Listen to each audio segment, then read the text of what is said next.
Good day. This is Oxy Bam presenting this coursework 2 for PD 4433 Machine Learning. So this is the code. There will be a README submitted with it, but I'll be describing this code.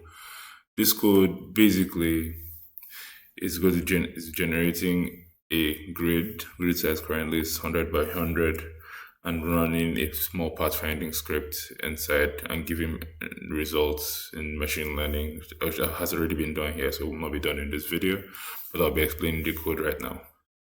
So this is our pathfinding algorithm, which describes how the code interacts with the grid that it's going to generate. It shows if the current node in the grid is not available, if it's not the goal, then it's going to run the code again until it finds the goal. We have the side where we're generating training data.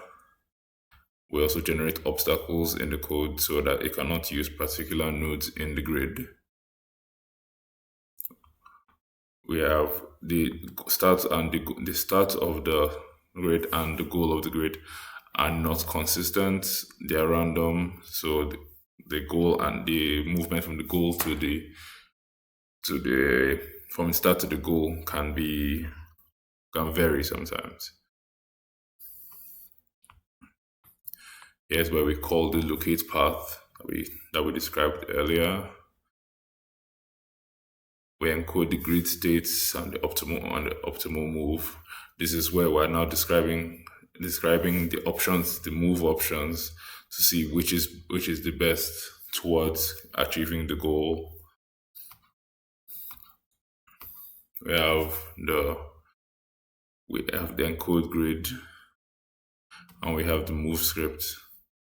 This is where we select which position up, down, left, and right. That will be the next move as we continue.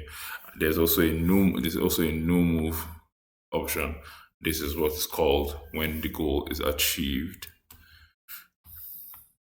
Using Keras, we have layers that we used for defining the model's architecture. We're using a neural network.